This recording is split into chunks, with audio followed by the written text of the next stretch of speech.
नमस्कार दोस्तों, कृष्ण ज्ञान की इस नई वीडियो में आपका स्वागत है।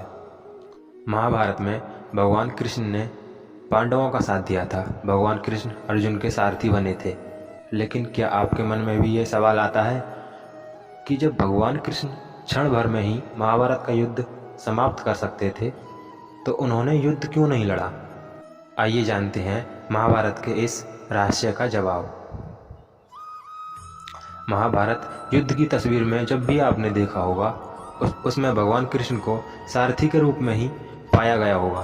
दरअसल महाभारत के युद्ध से पहले श्री कृष्ण ने कह दिया था कि वह महाभारत के युद्ध में शस्त्र नहीं उठाएंगे और न युद्ध करेंगे। पूरे महाभारत के दौरान कई विषम परिस्थितियां आईं, लेकिन श्री कृष्ण स्थिर चित्त बने रहे और उन्होंने अपना सुदर्शन चक्र नहीं चलाया, न ही किसी से युद्ध किया। बस एक बार ही युद्ध के आरंभ में भीष्म पितामह की मनोदशा और इच्छा का सम्मान करने के लिए और अर्जुन को कर्तव्य का बोध कराने के लिए श्री कृष्ण ने रथ का पहिया हाथों में उठा लिया। ऐसे में अर्जुन ने श्री कृष्ण के चरण पकड़ लिए और श्री कृष्ण से रथ का पहिया रख देने के लिए कहा।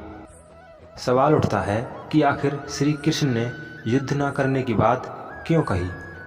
क्यों खुद को युद्ध से अलग रखा? क्यों वह महज पार्थ यानी अर्जुन के सारथी बनकर मार्गदर्शक बने रहे? आइए जानते हैं इस रहस्य के युक्त सवाल का जवाब। महाभारत युद्ध के इस रहस्य को जानने से पहले भगवान श्री कृष्ण और अर्जुन के पूर्व जन्म को जानना होगा। पौराणिक कथाओं के अनुसार भगवान श्री कृष्ण पूर्व जन्म में नारायण थे और अर्जुन नर थे, जिन्होंने बद्रिका आश्रम यानी बद्रीनाथ में नर और नारायण पर्वत पर तपस्या की थी। नारायण और नर दोनों ही भगवान विष्णु के अंश से ही उत्पन्न हुए थे, क्योंकि उस समय सूर्य भगवान के एक असुर भक्त दंभोद्भव ने सूर्य देव की तपस्या करके उनसे 1000 कवच का वरदान मांग लिया था।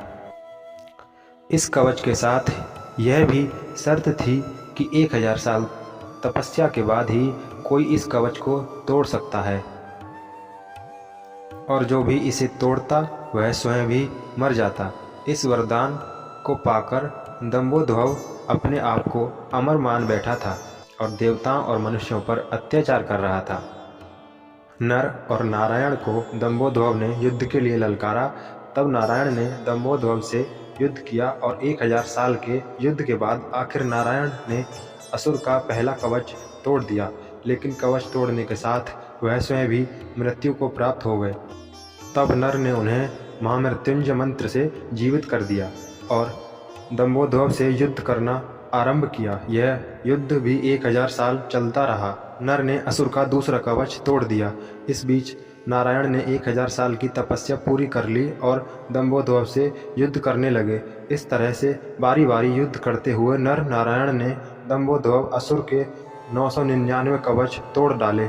जब अंतिम कवच रह गया तब वह असुर सूर्य देव के पीछे जाकर छुप गया। सूर्य देव ने अपनी शरण में आए भक्त को नर नारायण से बचा लिया, लेकिन खुद को नर नारायण के शाप से नहीं बचा पाए।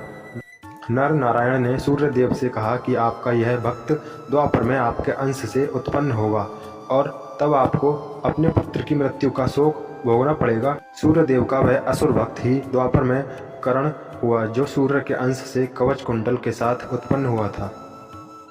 नर ने 1000 वर्ष की तपस्या पूरी कर ली थी और दंभोद्भव से अंतिम युद्ध करने की उनकी बारी थी। इसलिए नारायण ने अर्जुन से कहा कि यह महाभारत का युद्ध तुम्हारा युद्ध है, तुम्हें ही यह युद्ध लड़ना होगा। इस युद्ध में मैं मार्गदर्शक ही हो सकता हूँ। इस युद्ध को जीतकर तुम्हें कीर्ति की प्राप्ति होगी और धरती का सुख प्राप्त होगा।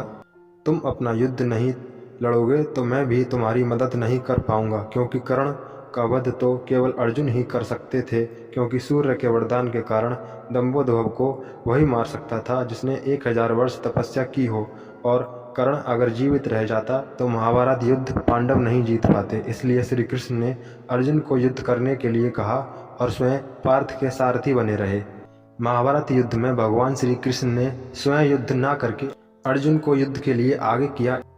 इसके पीछे एक रहस्य भी है कि भगवान कहते हैं, मैं तो मार्गदर्शक हो सकता हूँ, बुद्धि रूपी रथ का सारथी हो सकता हूँ, लेकिन हर व्यक्ति के जीवन में अपना अपना युद्ध होता है, और जो अपना युद्ध स्वयं नहीं लड़ सकता है, भगवान भी उसकी मदद नहीं करते हैं। इसलिए हमेशा यह समझना चाहिए कि जब युद्ध हमारा है तो यह हमें ही लड़ना होगा।